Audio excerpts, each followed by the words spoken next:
Turning it on for special occasions like this. So you are trying to bring people's awareness about, is it strictly bone marrow registry donation or? Yes. It is. Okay, Yep. all right. And this is your little girl? It is. And how old is she now? She's 3. Her name is Isabel. Okay, terrific. And how long ago was Isabel diagnosed with this? You said it's called MSMD? MSMD, Mazalia's susceptibility to mycobacteria disease. Wow. It must be rare. Very rare, very rare. Okay. For the bone marrow transplant, there's only been 6 of them done in the U.S. For what she has for this MSMD. Okay. And she has basically an active mycobacteria infection in her body. And we can contain it, but we can't eradicate it out of her body.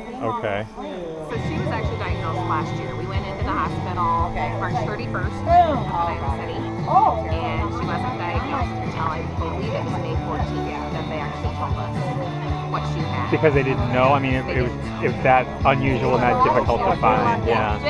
We don't know for sure the numbers, but she's maybe one in less than 50 people in the United States that has it. Wow. Wow. So there's no federal funding, there's no big picture for this. It's just small families fighting on their own. Yeah. And so the marrow transplant is a chance. It's a cure. Actually. It's a cure. Yeah, so it's pretty much a guarantee. If it takes. Okay. Yeah, if it takes. She Terrific. will have to go into it with the active infection since we can't clear it completely out of her body. So from what we understand, or what her doctors have told us, is the concern will be her getting through the transplant process because of the active infection and the complications that could arise because of her having an infection versus somebody who would have a clear.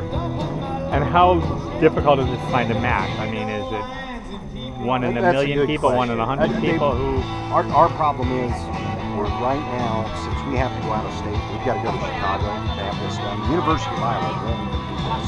Okay. They won't even attempt it. That's how rare it is.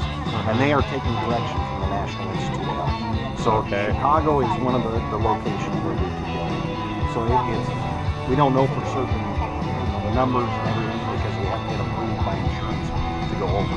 We got a big hang up on insurance because Northwestern is not our insurance network. Yeah. So just one of those things. We might be sitting on our match. We have another daughter that is her best possibility to be the best match for her, but we don't know and we can't get her tested until the insurance covers it, huh?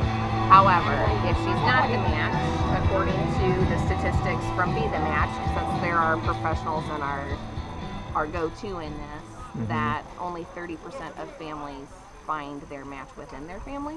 Okay. And the statistic is 1 in, I think it's 550 or 500 and some odd number of people have a match, period. Okay. So. Well, you said that your chances of finding a match today may not be that great, but you got 15,000 people passing through. Right. So it's worth a chance. If even 10% of them stop, there's 1,500. You know, so that's 3 times your chance. So. And if it's not for us, maybe it's for somebody else. Yeah, the awareness of the registry is an important thing. Yeah. Well, I'm an organ donor. I'm in that registry, so this will be a new one for me. So, very good. And I had heard about organ donor stuff all my life, and so I signed up on that a long time ago. I wasn't as familiar with bone marrow donors, and it's hit my family hard in the last 2 years. My cousin's daughter has cancer, and she's had to have a bone marrow transplant, and then we got the news almost exactly a year after her that we were going to have to do it as well. So it's just one of those things that sometimes you don't realize it until it hits you, or until somebody's out here doing it, talking about it. So. Well, thanks for building awareness. Yeah, thank you.